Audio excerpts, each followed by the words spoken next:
bit of tools to sharpen your sword, if you can, make that one appointment really count, if you can really, it can make a huge difference. And so, congratulate yourselves on being here today. We're big believers in consistent education, always learning, and always looking just to improve our skills, improve our game, and that's one of the reasons we put this on. So thank you so much for joining us. Yeah, and we're always looking to deliver gold to everyone. So whether you're a new agent or you've been in the business for 30 years, whatever it is, I can promise you, you will walk away with something from today that you can incorporate into your business and just take it that much, make it that much better, take it that much farther.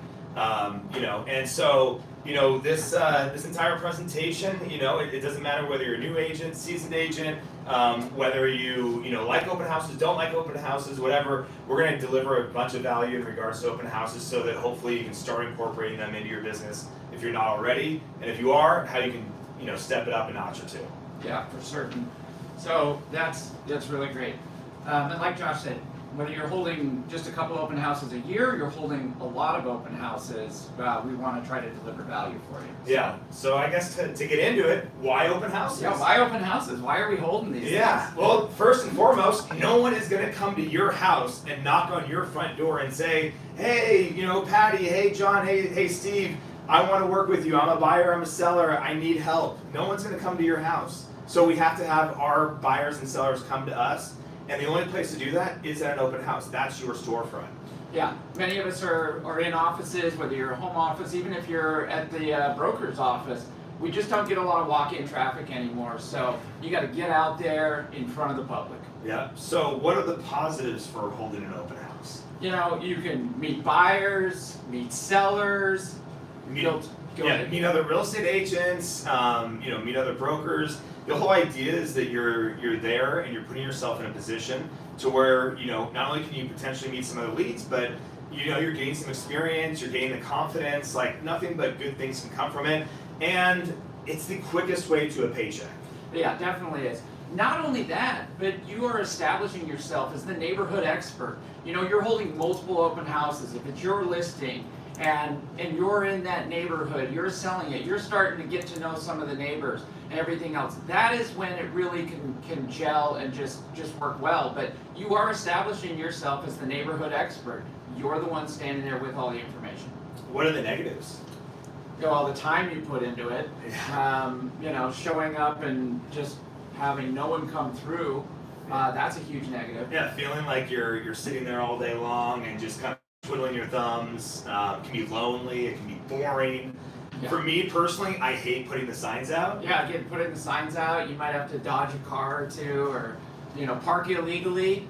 None of us ever do that, to put a sign out. Yeah, and especially like as it's getting hotter in the summertime and it's 110 degrees out, you're out there sweating and dripping, getting these signs out there. These are all the negatives, and trust me, We've all been there. We've all done it. We're all experiencing it. Whether you're in Arizona or somewhere else in the country, like open houses, yes, they can have their negatives, but the idea is that you've got to get your mindset right around there. You got to squash those negatives. Yeah, for sure.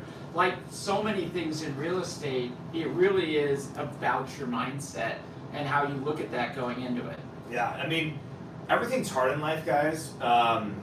If you were to get out of real estate and go work a full-time job somewhere else, that's going to be hard. That's going to be difficult. You're gonna have somebody else telling you what to do, where to do it, how to do it, and everything else. Someone's going to be looking over your shoulder. Same thing in real estate. There are hard things that we all have to do on a daily basis, and open houses might be one of those things. But it's one of those things where it will lead to a paycheck if you do it the right way and you're consistent about doing it.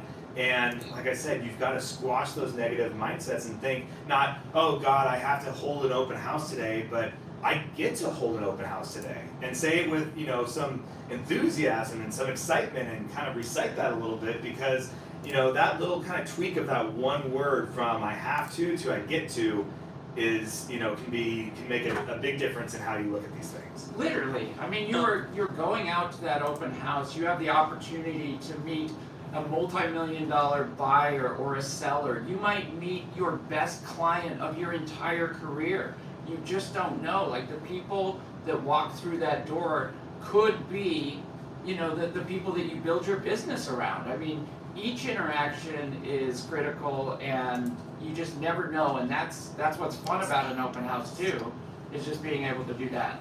So that brings us to, what is the goal of the open house? Yeah. There are two goals. Number one, sell the house. Yeah, if you sell it, great. You sell it, great, that's huge. Odds are not very likely necessarily from someone in the hot market, a couple years ago. It happened all the time. It's becoming a little bit less frequent, but obviously goal number one, sell the property. Goal number two, get a client out of it, a buyer or a seller. And from that, number one, try to set an appointment that day. Number two, try and set an appointment maybe the following day or later on that week. Or number three, at the very least, build a connection with that person so you can get their contact information and follow up with them relentlessly and make them a future client. Definitely. Yeah, when you go into that open house and you have a goal of having one or two or three future interactions with that person, it's really amazing. We love when you're working on it, if you get someone that's a little hot, it's so great to open yourself up and say, hey, I've got a great house I can show you right after I finish up this open. Or just, hey, what's your schedule look like tomorrow? So when you go into it with that mindset and saying, hey, I'm looking for that person that I can immediately start to work with, immediately start to follow up with, it really changes a lot of your perception in that open. So now we've got the goal. Now we've got to come up with a plan. Yeah. Where is the house? What area are we going to work in? What day of the week are we going to hold the home open?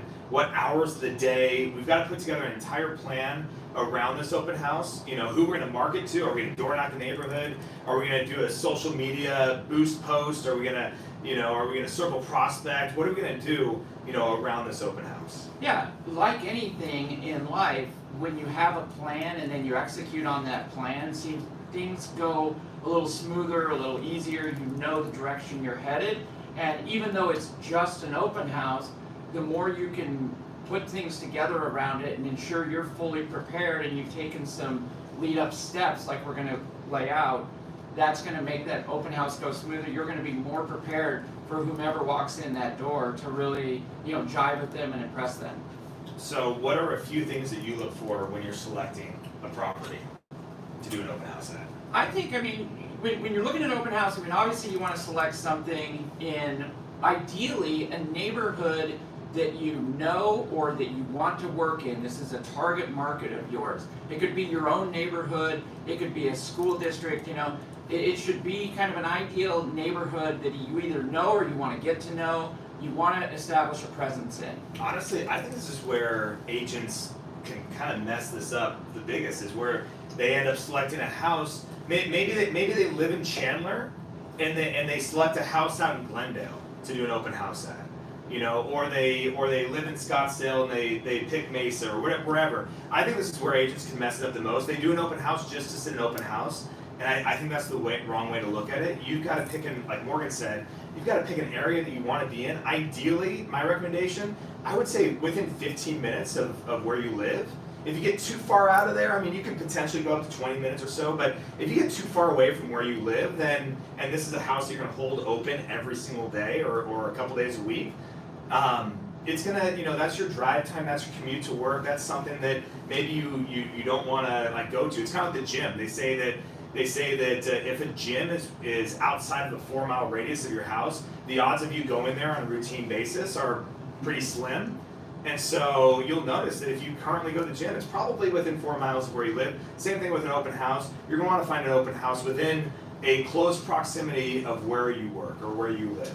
Yeah, something that where you want to work in and can get to know that neighborhood. So another great thing, whether, if it's your listing, it is what it is. You're going to kind of hold that open. Maybe you make a point of that and work on getting additional listings in that neighborhood. You've obviously got this one, so you have some connection there. But if you're looking through and selecting an open house, we're kind of looking at it from that angle. Some of the things we think are best is a house that's vacant. A house where you have the ability to hold it and be open there for long hours and can really set up shop there. Yeah, the perfect house actually would be a vacant house, but it's staged. Yeah. You know, so that it's not just, you know, this kind of cold, empty shell where you've got to bring your own chair and your own little, you know, fold-out table and whatnot and set up shop there. You know, a home that's vacant but staged, and you can sit there. It's comfortable. People walk in. It's warm. It's vibrant. Yeah. Clean is huge. Updated is great. If you know, the prettier the house is in photos, the more attractive it's going to be for someone wanting to come and see it. Real buyers or not, this is no different than, you know, anything else in life. People are attracted to those things that they want. So the more updated, the better. If it's a clean property, if it has something special, you know, some great views, anything like that, these are all things that can lead towards a better open house. Yeah, and I would say try to stay away from gated communities. It's really hard to get in past those gates, and some people don't want to call you to try and get the gate code, and sometimes if you put the gate code on there, the neighbors will rip it off. I personally try and stay away from gated communities if at all possible. And also, I think selecting a property with good traffic.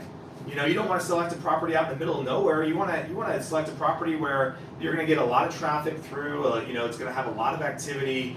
You know, even if you select a property that's kind of deep into a subdivision, it's hard to get to.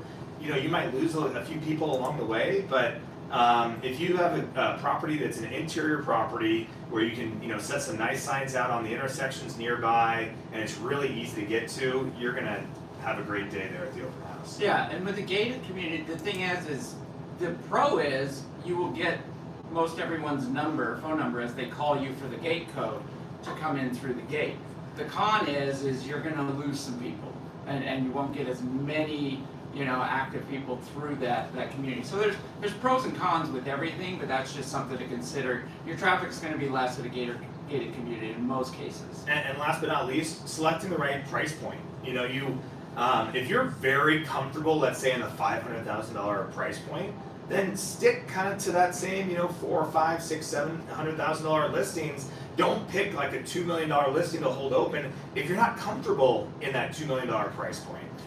Yeah, exactly. If you don't have the experience, you know. Yeah, you know, there's certain times. I mean, some agents feel like, hey, I'm going to go hold a multi-million-dollar home open because, you know, I get one client out of there and it's amazing. At the same time, if you don't speak luxury a little bit, if you don't know the luxury neighborhoods, know what's going to attract the luxury clientele, and worse, if the luxury client walking through has bought and sold more houses in their lifetime than you've represented people, you're going to have a harder time polling and being able to relate and not only, you know, speak that language that's going to get them endeared to you. So you're, you know, it's just it's definitely more of a lottery pick versus, you know, you kind of work your way up to that. So find a price point that's comfortable. Of course, you can go a little over and above your highest price point. Just make sure that you know the inventory and know how to relate there. Yep. So now you've got the goal, you have the plan, you've selected the right house. Now it's time to execute the plan. So first and foremost, there's a lot of prep work that goes into preparing for an open house.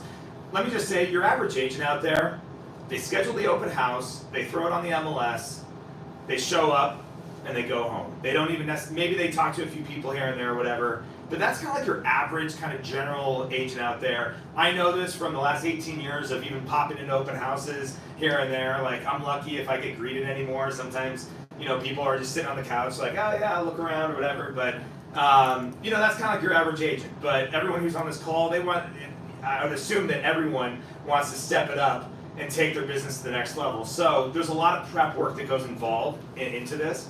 That's involved if you want to really take it to the next level. And some of that is, you got to know the house. So if it's not your listing and you're going to hold somebody else's house open, you've got to know the house, which means either you show up the day before, you walk it, you preview it, or you get to the open house at least an hour ahead of time so you can walk every square inch of that home, know the entire property, know what potential objections people might have, know how to overcome those objections, or at least point out a couple different options. For example, I've got a listing right now where the master closet's a little bit small, but I've got 3 or 4 different ways how they can expand that closet. And so if this is an open house that you're holding and you know that that's something that might come up, you want to be able to walk people through how to handle those objections, kind of get them on board so that you come across as the authority. But yeah, you want to spend a lot of time there and just understand it, read all the details on the MLS, maybe even talk to the listing agent and say, hey, what are the pros about the house? What are the negatives about the house? Take a lot of notes, be prepared. Yeah, you definitely talk to the listing agent. We love that. Like, ask them about some special features. What are some of the things that maybe aren't readily apparent? Have some of that additional information. What's the age of the roof? What's the age of the AC units? You're going to get asked these questions. You're going to be expected to know a little something about the house. Nothing worse than walking into an open house and they're like, well, geez, I don't know. I mean, I guess figure it out. It might be on the sheet. Maybe it's not. You want to have a little information. Again, you are the expert. So when we go back to that, you also, the best open houses is where you know some things about the neighborhood. You know where the shopping centers are nearby.